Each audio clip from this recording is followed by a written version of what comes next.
Have you ever wondered what is the difference between inpatient addiction treatment and outpatient addiction treatment? If you have a loved one that is ready to get some help for substance abuse problems and addiction, we're going to help you make an informed decision about which is better. We're going to compare inpatient treatment versus outpatient treatment. We're going to show you the pros and cons of both and assist you in making the decision that's right for your situation. My name is Dean Sunseri. I've run an outpatient treatment program before. I've also worked inpatient. HollyKem has done. I've done inpatient, outpatient, family week, also extended care, where they lived there for a long time. So we've been in the business for decades, and we're here to help you make an informed decision. Yes.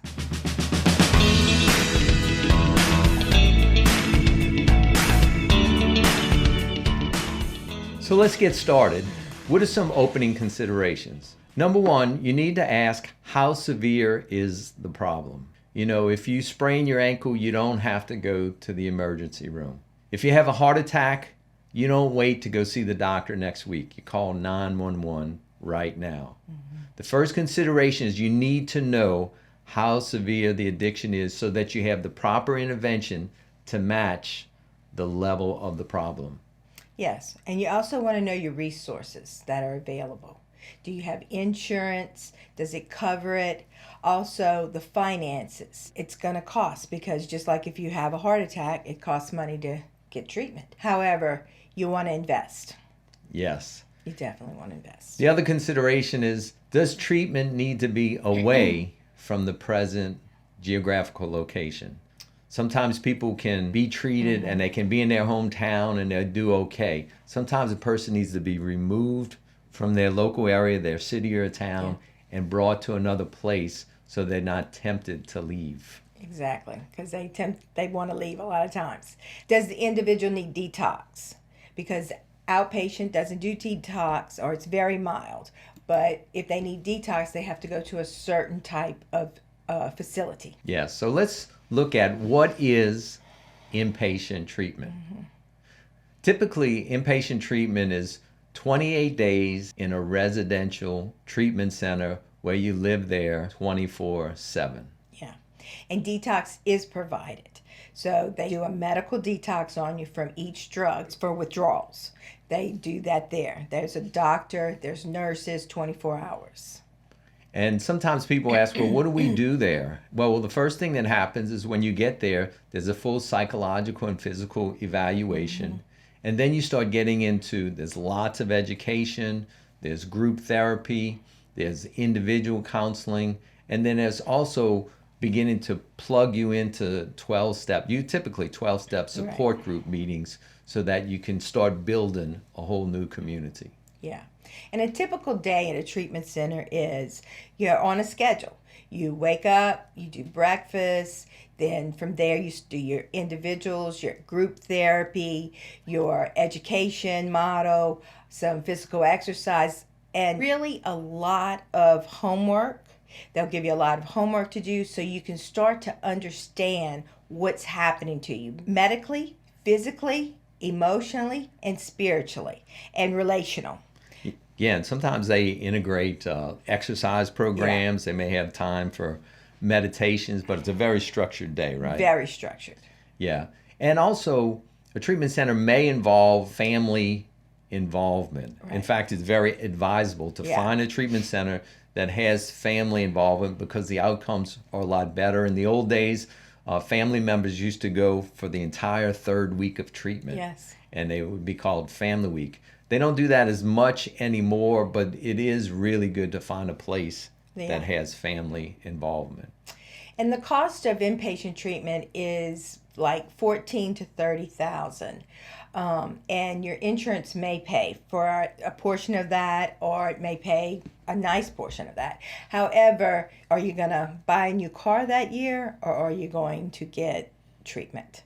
So it's an investment, but it's worth it. It's your life. The greatest investment you can make is in yourself. Yes. You get that right, and other things start falling into place. Everything falls into place. I can say personally. So let's see, what is outpatient treatment? Typically, it's 6 to 12 weeks, 3 hours a day, 4 to 5 times a week. Usually it would start around 6 in the evening, go 6 to 9. Yeah. And 4 to 5 days a week. Yeah.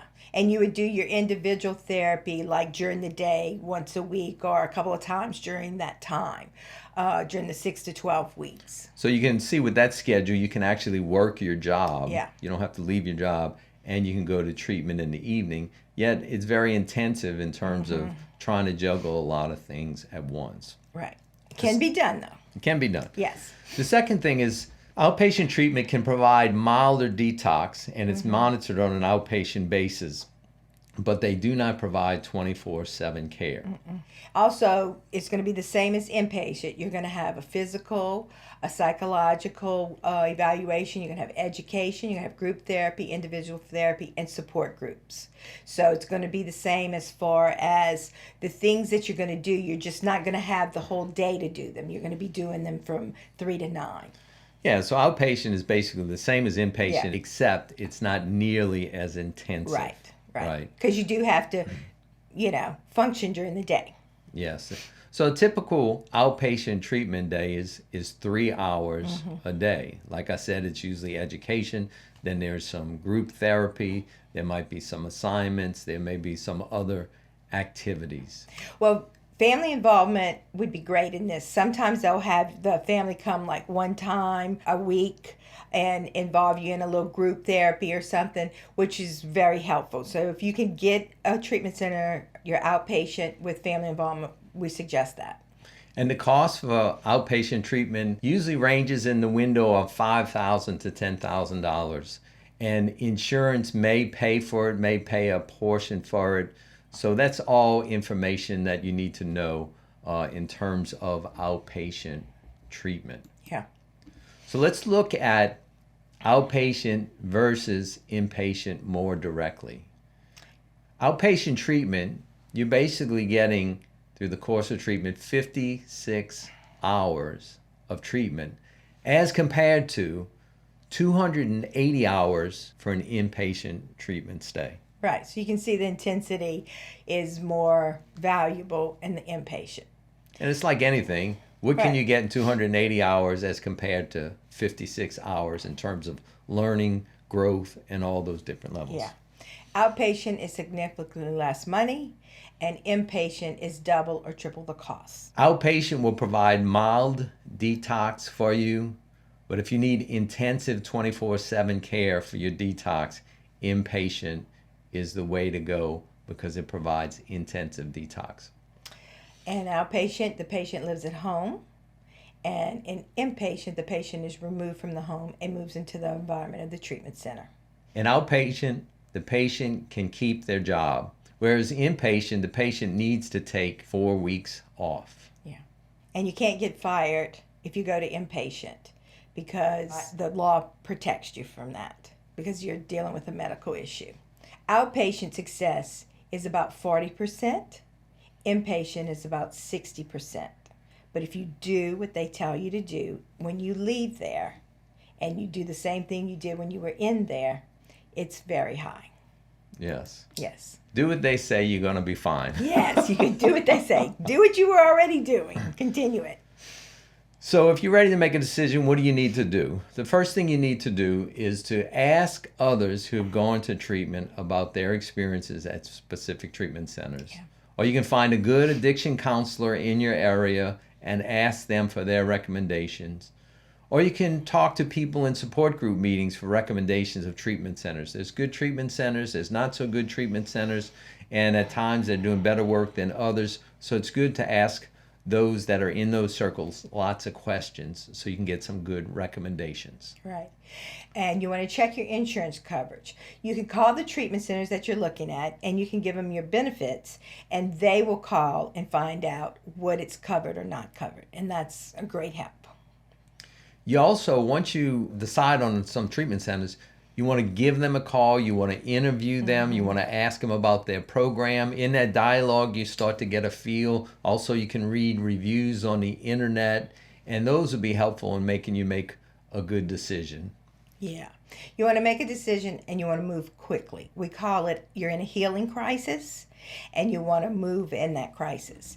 Because once that crisis settles down, everything kind of pretends to go back to normal, and the next healing crisis could be way worse and more dangerous. Yeah, when you're willing to go to treatment, somebody's willing to go to treatment, the window opens and it starts to close quickly. So you got to move quick. Got to move quick. You got to move quick, yeah. We also want to give you a recommended resource, the book that we wrote called A Roadmap to the Soul. It's been used in an outpatient treatment program as the model for treatment. It's also been used in an inpatient treatment program. If you're interested in learning about treatment and really a good paradigm to help a person walk through recovery from addiction, I recommend that you get this book. We have some links down in the description, and I know you'll find it helpful. It's a good book. It's a good book? Why is it a good book? It's a good book. It's the book that was made out of the process of what I did to get better in recovery from addiction. So it was the way that I saw it and put into words and helped others to be set free. It's a great book. Also, I take for granted that you are interested in understanding addiction well if you're looking at this video. And I want to recommend this video to you, Do Drugs Affect the Brain? It really breaks down through pictures the impact that drugs have on the brain. We'd like for you to click on that now, and we will see you in the next video.